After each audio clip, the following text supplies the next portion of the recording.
Bugun biz Sog'lom umurtqa bosh klinikasiga keldik va Xolida Erkinova bilan suhbatdamiz. Xolida Erkinova 3 yillik tajribaga ega bo'lgan nevropatolog shifokorlar.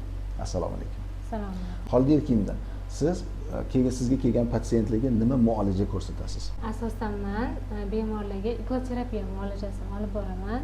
Undan tashqari bo'g'im oraliqlariga, bo'g'im oralig'iga, sedalishi nervimizga, umurtqa pog'onani paravertebralniy sohalariga plazma terapiya muolajasini olib boramiz.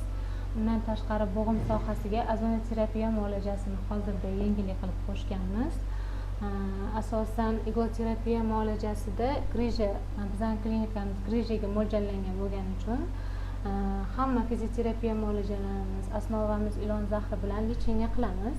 Lekin nervlarning innervatsiyasida, nervlarning tiklanishida, ishlamayotgan nerv to'rlarini ishlatib berishda asosan igloterapiya muolajasidan foydalanamiz. Bo'g'im sohalarida plazma terapiya, qisqacha PRP terapiya deyiladi, plazma lifting deyiladi yoki xalq tilida. Bo'g'im sohalariga odamni vena qon tomiridan qon olinib, sentrifuga apparatimiz bor, trombositlarga boy bo'lgan plazmasi ajratib olinadi va bo'g'im sohasiga quyib beriladi. Bu bizdagi bemorlarimizga nima beradi?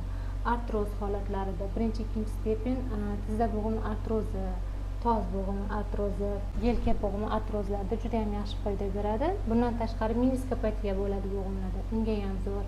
Keyin toz chanoq bo'g'imi aseptический nekroz holatlarida ham plazma terapiya juda ham yaxshi foyda beradi.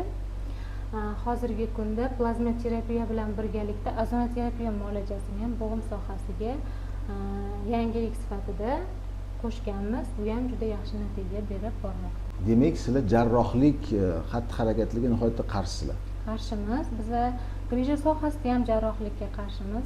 O'zini ko'rsatmalari bo'ladi.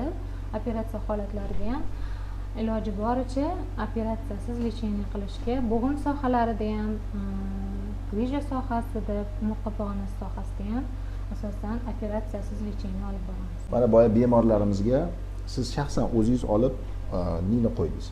Muolajalarni siz o'zingiz qilasiz. Sizdan boshqa yana kim qo'yadi muolajalarni? Faqat siz o'zingiz shug'ullanasizmi bu ishlar bilan? Igloterapiya va plazma terapiya bilan faqat o'zim shug'ullanaman. Mutaxassis bo'lganingiz uchun. Mana hozirgi vaqtda sizni kasallaringiz orasida yoshlik darajalari qanaqa? Necha yoshdan necha yoshgacha kasallaringiz bor? Yaqinda yoshlik darajasida 13 yosh bola bemor ham keldi, grija bo'lib. U yog'iga ketaveradi.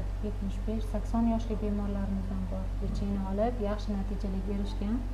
Hatto 80 yoshli bemorlarimiz ham bor. Ya'ni grija deganda hozir bir og'ir narsa ko'tarish degan narsa unaqa tushunchalar qolmadi. Yo'q, unaqa